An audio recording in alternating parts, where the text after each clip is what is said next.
చిలికి గాలివాన అవుతుందంటారు కదా, అట్లనే ఉంది. ఇప్పుడు చాలా చిన్న విషయమే అనుకున్నారు.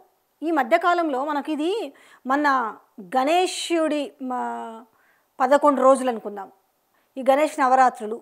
ఇదే కాదు, జనరల్గా ఎవరు ఏ టూర్లకు పోయినా కూడా ఈ మధ్యకాలంలో ఎక్కడ చూసినా కూడా కేసీఆర్ పాటలు వినపడుతున్నాయి. అందులో ముఖ్యంగా 2 పాటలు ఎక్కువ వినపడుతుంటాయి తెలుసా. అదే సారే రావాలంటున్నారు అనే పాట, తర్వాత గులాబీల జెండలమ్మ. ఇట్లా కొంచెం మంచి ఊపిచ్చే పాటలు ఒక 2-3 ఉన్నాయి కదా, వీటిని ఎక్కువగా పెట్టుకొని డ్యాన్సులు చేస్తున్నారు అన్నట్టు. అటు యువతే కాదు, ఈ ఏజ్తో సంబంధం లేకుండా. దాని తర్వాత ఇది బాగా బయటకు వచ్చిన అంశం ఎప్పుడుందంటే, మన బాగా గణేష్ నిమజ్జనంలో కూడా చూసినాం. పోరలందరూ ఎగరడం కానీ, పెద్దలు ఎగరడం కానీ, ఇదంతా కూడా. సో ఇదంతా కూడా సోషల్ మీడియాలో బాగా వార్తలు వచ్చినాయి. అందులో వాళ్ళకి ఖచ్చితంగా ఇంటెలిజెన్స్ రిపోర్ట్ కూడా ఉంటుంది కదా. వీటిని తట్టుకోలేక ఏం చేసిరంటే ఆఖరికి, అట్టట్లా మన రేవంత్ అన్న పాట ఒక్కటి కూడా లేకుంటే బాగుంటుందని సెక్రటరియట్ దగ్గర సో ఏది ఖైరతాబాద్ వినాయకుని నిమజ్జనంలో పాట పెట్టిరు. ఏది ఇదంతా వస్తుంది కదా, మనం పెట్టకపోతే బాగుంటుందని ఆడవిలు మంచిగా ఇరుక్కున్నారు. అయితే ఈ అంశం ఈరోజు ఏమైందట కదా, కేసీఆర్ పాటల విషయంలో మీనాక్షి ఢిల్లీకి చేర్చేసిందట. ఏంది ఇట్లుంది, ఇవాళ కాంగ్రెస్ పార్టీ అధికారంలో ఉంది, మనము 6 గ్యారంటీలు అన్నాము, 5-6 ఆఖరికి 5-6 కూడా మర్చిపోయే పరిస్థితికి వచ్చింది అనుకుంటాం. మన పరిస్థితి అట్లుంది. ఎందుకంటే ఆ గ్యారంటీలు ఏమైనా ఇచ్చి సస్తే ఆ 5-6 గుర్తుంటాయి. ఇందులో 13 అంశాలు ఉన్నాయి, మనం ఆల్మోస్ట్ కొన్ని ఇచ్చినాము. అయినా ప్రజలు ఈరోజు కాంగ్రెస్ పార్టీకి సంబంధించిన పాటలు కాకుండా ఇవాళ ఎందుకు కేసీఆర్కి సంబంధించిన పాటలు ఎక్కడ చూసినాలో చెవులల్లో తుప్పొదిలే విధంగా మారుమోగుతున్నాయి. ఇగో ఇది తెలంగాణలో ఉన్న పరిస్థితి ఇవాళ అనేసి మొత్తం టోటల్గా ఆమె పాటల్ని మంచిగా పెన్ డ్రైవ్లో పెట్టేసి ఢిల్లీకి చేరవేసిందట. ఇట్లాంటి నేపథ్యంలో ఇంకా ఏ ముఖం పెట్టుకొని రేపు 10 మంది ఫిరాయింపు ఎమ్మెల్యేల పైన అర్హత వేటు పెడితే బై ఎలక్షన్లు ఎట్లా గెలుస్తాము, రేపు కండ్ల ముందల జూబ్లీ హిల్స్ బై ఎలక్షన్ ఉంది, అది కాకుండా లోకల్ బాడీ ఎలక్షన్స్ ఉన్నాయి. ఈ నేపథ్యంలో ఇప్పటికే ఎంత మార్పు వచ్చిందనే విషయాన్ని ఆమె చాలా స్పష్టంగా పాటలు మరీ మామూలుగా నివేదికలో రాసి పంపించడం వేరు, కానీ ఏకంగా పాటల్నే ఆమె పెన్ డ్రైవ్లో మీరు వినండి ఒకసారి. అంటే ఏ మూమెంట్లో ఎక్కడెక్కడ ప్రజలు ఆ పాటలకు మహిళలు, ఒక మహిళ అయితే ఆడ నుంచి ఒక వెహికల్ పోతుంటే ఆ పాట వినపడితే ఆమె బస్సు కోసం వెయిట్ చేస్తున్న మహిళ కాస్త కూడా ఆమె డ్యాన్స్ చేస్తున్న పరిస్థితి కనపడుతుంది. ఇట్లాంటివి చాలా కీలకమైనవి అన్నీ కూడా ఆమె సేకరించి ఆమె అక్కడికి పంపించిందట.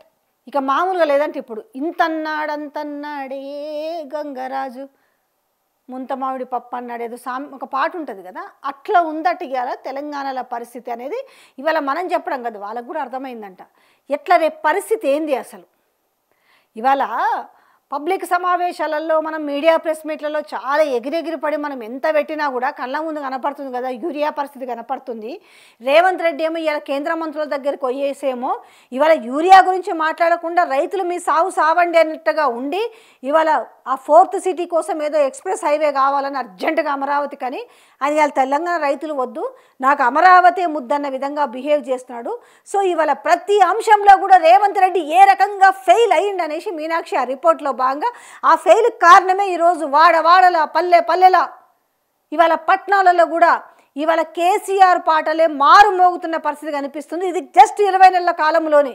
మరి మిగతా పరిస్థితి అంతా ఏంటి అనేసి ఆమె ఇంకా నాకు ఫుల్ స్థాయి పవర్స్ ఇవ్వకపోతే, దీన్ని సరిదిద్దకపోతే జనాలు రోడ్డు ఎక్కితే ఇవాళ ముఖ్యమంత్రిని కూడా తరమొచ్చు. ఇవాళ చూసిరు కదా నేపాల్లో ప్రధానమంత్రి పరిస్థితి చూసిరు కదా. సో ఇవాళ తరిమి కొట్టే అవకాశం లేకపోలేదు అనేసి ఆమె రిపోర్ట్ ఇచ్చిందట. ఆ పాటలు చూసిరా, ఏదో పాటే కదా అని వదిలేస్తే అది ఏమైందనేది ఇవాళ 1 కాదు 2 కాదు రేవంత్ రెడ్డి మెడకు ఏ రకంగా చుట్టుకుంది అనేసి. ఏమంట మేనిఫెస్టోలలోని అభయహస్తం అని చెప్పేసి దాంట్లో మేము గొప్పగా చేసినామని ఎంత చెప్పుకుంటున్నా తీసుకున్న జనాలకు తెలుస్తుంది కదా. నేను ఇంతకుముందు ఏపీకి సంబంధించిన వీడియోలో కూడా అదే చెప్పిన, నువ్వు ఎంత అబద్ధాలు చెప్పినా, నువ్వు ఎంత సోషల్ మీడియా గొంతులు నొక్కినా, నిజం చెప్పేవాడు గొంతును మీరు కత్తులు పెట్టి పొడిచినా తీసుకున్న ప్రజలకైతే అర్థమవుతుంది కదా. నా ఇంటికి ఏమొచ్చింది, ఈరోజు కాంగ్రెస్ పార్టీ ఇచ్చిన ఏవైతే మేనిఫెస్టోలో పెట్టిన అంశాలలో నాకేమొచ్చిందని చూసుకుని ఒక కుటుంబంలో పెన్షన్ పెంచారా? అదే ఆనాడు కేసీఆర్ ఇచ్చిన పెన్షనే ఉంది. మీరు 4000 ఇస్తామన్నారు ఏకకాలంలో. ఆ రోజు బీఆర్ఎస్ మేనిఫెస్టోలో పెట్టిన అంశం ఏంటిది?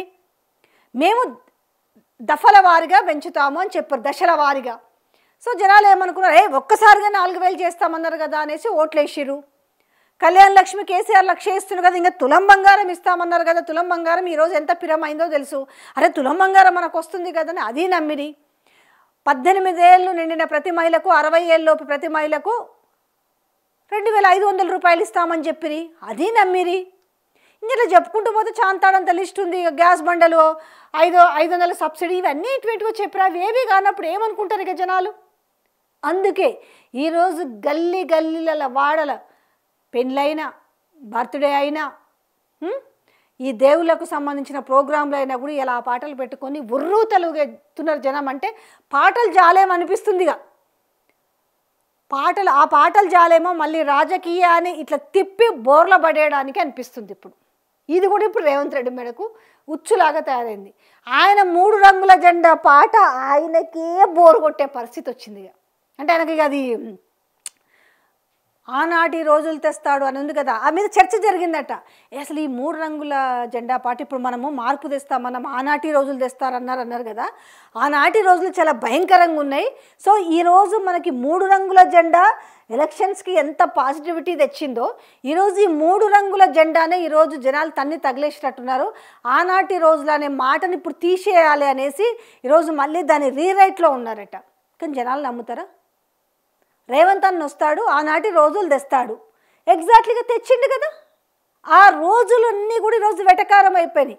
ఆనాటి రోజుల్లో ప్రజలు ఏ రకంగా ఇబ్బంది పడ్డారు, రైతులు ఏ రకంగా ఇబ్బంది పడ్డారు, యువత ఏ రకంగా ఇబ్బంది పడ్డారు, కరెంటు కష్టాలు ఏ రకంగా ఉండే, నీళ్ళ కష్టాలు ఏ విధంగా ఉండే, ఇవన్నీ కూడా కళ్ళ ముందు వాళ్ళకి మంచి కనబడుతున్నాయట. అరే మేము నమ్మలేకపోయినాము, రేవంత్ రెడ్డి పాటలో ఆనాటి రోజులు తెస్తారంటే ఇదా అని. ఈరోజు ఆనాటి రోజులు తెస్తారనే మాట ఈరోజు అపహాస్యం అయిపోయి ఎటకారం అయిపోయి జనాల లైన్లు పట్టుకొని తిడుతున్న నేపథ్యంలో ఆ లైన్ని కాస్త ఇప్పుడు రీరైట్ చేయాలనుకుంటున్నారంటే మ్యాక్సిమం ఆ పాటను ఎక్కువ ప్రసారం చేయొద్దు, కానీ ఒకేసారి తగ్గించొద్దు. మళ్ళీ జనాలు సోషల్ మీడియాలో మొత్తం వార్త వస్తుంది. మనం కొంచెం మెల్లమెల్లగా దాన్ని డిక్రీజ్ చేద్దామని చెప్తున్నట్ట. అర్థమైంది కదా. ఏ పాటతో అయితే అధికారంలోకి వచ్చిరో ఇలా ఆ పాటనే వీళ్ళకు కర్ణ కఠోరంగా వినపడుతుంది. మనం చూసిరు కదా దాంట్లో ఆ పాట ఆపుర్రి అన్నది.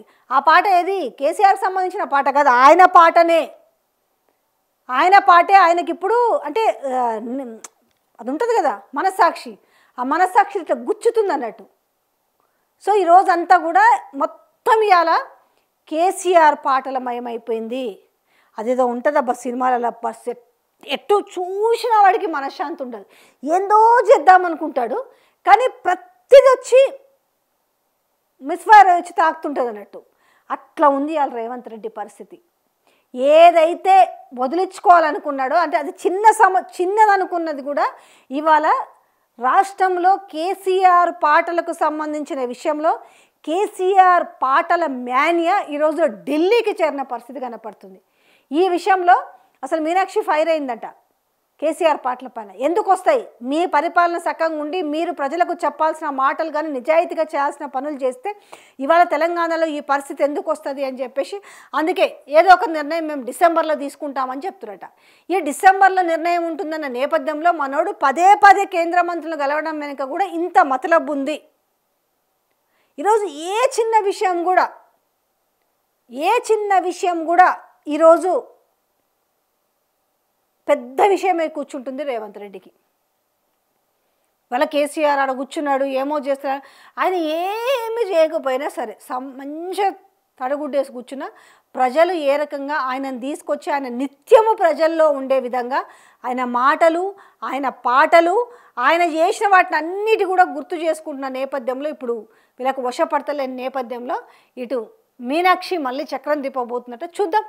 పాటలు కూడా ఏ రకంగా మనిషిని కింద మీద చేయగలదనడానికి ఈరోజు సాక్ష్యం కనిపిస్తుంది.